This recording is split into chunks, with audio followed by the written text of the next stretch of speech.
Hi అండి, అందరికీ నమస్తే అండి. Welcome to my channel. ఈరోజు వీడియోలో మష్రూమ్స్ గ్రేవీ కర్రీ చూపిస్తానండి. రైస్లోకి, చపాతీలోకి, రోటీలోకి దేంట్లోకైనా చాలా రుచిగా ఉంటుంది. ఒకసారి మీరు కానీ ఇలా ట్రై చేయండి. మరి వీడియోలోకి వెళ్ళిపోదాము. చూడండి, 200 గ్రాములు మష్రూమ్స్ ప్యాకెట్ తీసుకున్నానండి. ఇవి నీట్గా కడిగేసుకొని కొంచెం పెద్దవైతే 4 ముక్కలు, కొంచెం చిన్నవైతే 2 ముక్కలుగా కట్ చేసుకోండి. ఇలా కట్ చేసుకొని ప్లేట్లో పెట్టుకొని ఇప్పుడు 2 టమోటాలు, 2 మీడియం సైజు ఆనియన్స్, 2 పచ్చిమిరపకాయలు, ఒక రెమ్మ కరివేపాకు ఇవన్నీ శుభ్రంగా కడిగేసుకొని ముక్కలు చేసుకొని ఈ 2 టమోటాలు చిన్న మిక్సీ జార్లో వేసుకొని ఒక 4-5 జీడిపప్పు ముక్కలు, అలాగే కొంచెం దాల్చిన చెక్క, ఒక 4 లవంగం ముక్కలు ఇవన్నీ మెత్తగా మిక్సీ పట్టుకోవాలండి.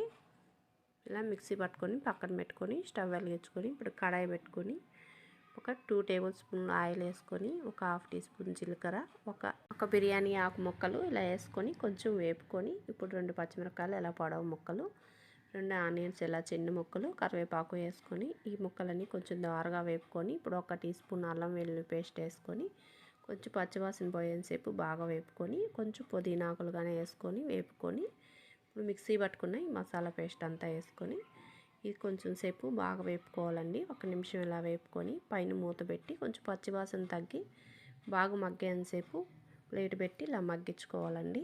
చూడండి, ఆయిల్ బాగా సపరేట్ అయ్యేదాకా ఇలా బాగా మగ్గించుకొని ఒకసారి అంతా బాగా కలుపుకొని ఇప్పుడు మనం కట్ చేసి పెట్టుకున్న ఈ మష్రూమ్ ముక్కలు, అలాగే ఒక హాఫ్ టీ స్పూన్ పసుపు, 1 టీ స్పూను కారం, 1 స్పూన్ అండి ధనియాల పొడి, ఒక పావు స్పూను గరం మసాలా పొడి అండి. ఇవన్నీ కొంచెం బాగా కలిసే విధంగా ఇలా బాగా కలిపేసుకోవాలి. ఇలా 2 నిమిషాల సేపు బాగా కలుపుకొని ఈ కూరకు రుచి తగినంత ఉప్పు వేసుకొని మళ్ళీ ఒకసారి ఇలా కలిపేసుకోవాలి. ఇలా కలుపుకొని ఇప్పుడు 1 కప్పు నిండా ఇలా మిక్సీ జార్లో పోసుకొని వాటర్ పోస్తున్నానండి. దీంట్లోకి ఎక్కువ వాటర్ పడలేదండి, మన మష్రూమ్స్లోని ఎక్కువ వాటర్ ఉంటాయి. 1 కప్పు వాటర్ అయితే సరిపోతాయి.